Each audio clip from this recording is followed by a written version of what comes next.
L'Assemblée nationale a déclaré recevable, au terme de 2 journées de débats intenses tenues du mardi 18 au mercredi 19 novembre 2025, le projet de loi de finances pour l'exercice 2026. Les échanges qui ont duré plus de 6 heures ont permis aux députés de scruter en profondeur les priorités du gouvernement et de proposer des pistes d'amélioration pour un budget jugé stratégique. Présenté en équilibre tant en recettes qu'en dépenses, le budget 2026 s'élève à 59 021 milliards de francs congolais. Il marque une hausse de 16% par rapport au budget rectificatif 2025 arrêté à 50 692 milliards de francs congolais.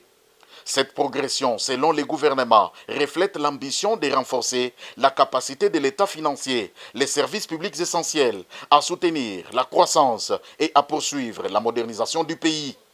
Devant les élus nationaux, Judith Soumino Toulouka a exprimé sa satisfaction quant à la qualité des débats et la pertinence des recommandations formulées par les députés. Pour la chef du gouvernement, le projet de loi des finances dépasse la dimension purement comptable et traduit la vision collective d'un pays en quête de transformation. Par ailleurs, elle a réaffirmé la disponibilité du gouvernement à collaborer étroitement avec les députés lors des travaux en commission afin d'enrichir davantage les tests.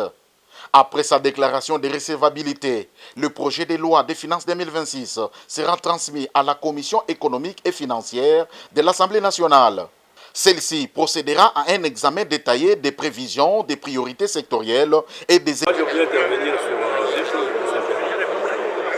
D'abord, insister sur le fait que je n'ai pas vu dans les budgets la route qui mène vers la centrale de Kakobola, qui va être inaugurée incessamment, j'espère. Donc, si on inaugure une centrale qui a coûté 115 millions de dollars et qu'on n'arrive pas à avoir une route pour accéder pour faire l'exploitation de la centrale et la maintenance, eh bien, c'est un investissement perdu. Je vais insister pour que le gouvernement insère absolument la réhabilitation de la route partant de PKC 122 sur la numéro. Ça, c'est la première intervention. La deuxième intervention, pour moi, elle m'a incité à plaider pour Gandangika. Gandangika dans les Lomé. Parce que j'ai vu que le gouvernement a beaucoup d'argent pour le développement de l'agriculture dans la zone de Gandangika. Mais il n'y a pas de route. Il n'y a pas de route à Gandangika. Comment on va faire une production agricole quand on n'a pas de route pour les populations? Donc j'aurais voulu que le gouvernement insère aussi l'aspect réhabilitation des routes et des sites agricoles dans le territoire de Gandangika. Et puis j'ai vu dans un village là, les chefferies de Kambaï, un hôpital général de référence mais qui ressemble à un dispensaire. Moi je suis un consulteur des hôpitaux. Et ce que j'ai vu là, ce n'est pas un hôpital général de référence. Mieux vaut qu'on mette réellement un grand hôpital de référence à cet endroit pour aider la population de ce pays. Voilà les deux choses pour lesquelles je voulais intervenir parce que tout le reste là, tout le monde en a parlé, les recettes, les dépenses. On a la problématique de la centrale de Kakobola. Un de vos collègues ou un des intervenants en a parlé. Où en sommes-nous avec les barrages de Kakobola? Pour lui, le barrage de Kakobola n'est pas encore opérationnel, bien que les travaux sont presque finis. Mais bon, c'est un système électrique, hein. Il faut savoir que c'est dans un système électrique. Il y a la partie production qui est les barrages et puis les machines. Il y a la partie ligne et la partie distribution. Moi, je sais, parce que j'ai eu à rencontrer les ministres des ressources hydrauliques.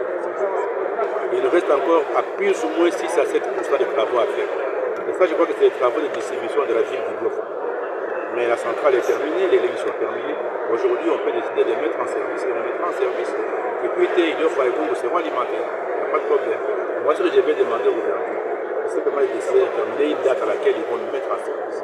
Parce que là, la province va recevoir la conférence de gouverneurs. Peut-être le chef d'État sera appelé à aller là-bas.